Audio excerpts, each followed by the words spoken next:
Sir, आजकल जो trend चल रहा है कि केमिकल्स बहुत सारा, एक्सटर्नल केमिकल और इंटरनल भी, जैसे कि हम बहुत हेल्थ और हाइजीनिक की बातें करते हैं, तो जो केमिकल्स यूज़ करते हैं डेली क्लींजिंग के लिए, परफ्यूम्स हो गए, फ्रेगरेंस के लिए कैंडल्स हो गया, तो ये सारी जो चीज़ें हैं वो भी कहीं ना कहीं हमारे बॉडी के ऊपर उनके जो टॉक्सिन्स है वो लोड देगा, और अल्टीमेटली हमारा जो लीवर है वो डेफिनेटली अफेक्ट होगा, right? So again two things, external चीज़ें जो हैं उसमें दो टाइप की चीज़ें आती है। एक आती है एब्जॉर्बेंट्स और एक नॉन एब्जॉर्बेंट्स। एक है जो कि एब्जॉर्बेंट्स है, उसमें डायरेक्ट कनेक्शन है। फॉर एग्जाम्पल, आप कोई ऐसे लोशंस, ऐसे ऑइंटमेंट्स या ऐसे कुछ सप्लीमेंट्स यूज़ कर रहे हो जो कि डायरेक्टली आपके स्किन के थ्रू एब्जॉर्ब हो रहे हैं, राइट। तो उसमें उनके नेगेटिव इम्पैक्ट्स आएंगे। अगर उसमें कुछ ऐसे केमिकल कंपोनेंट्स हैं तो उनके नेगेटिव इम्पैक्ट्स आएंगे।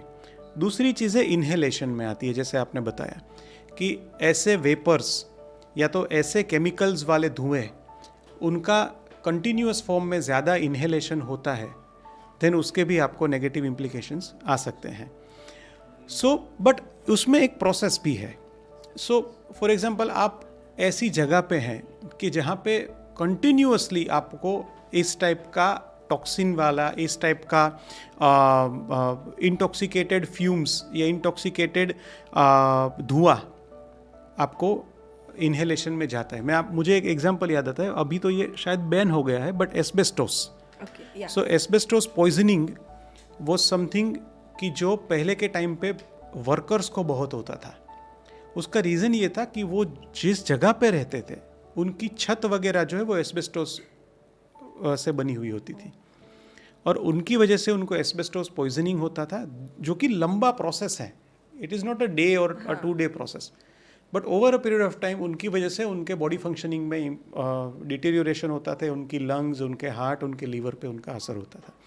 सो यू राइटली सेड, जो कुछ भी हार्मफुल केमिकल्स या तो पॉइजनस चीज़ें हैं, उनका लॉन्ग टर्म यूज़ जो है वो आपके बॉडी पे और आपके लीवर पे इफेक्ट करेगा ही करेगा।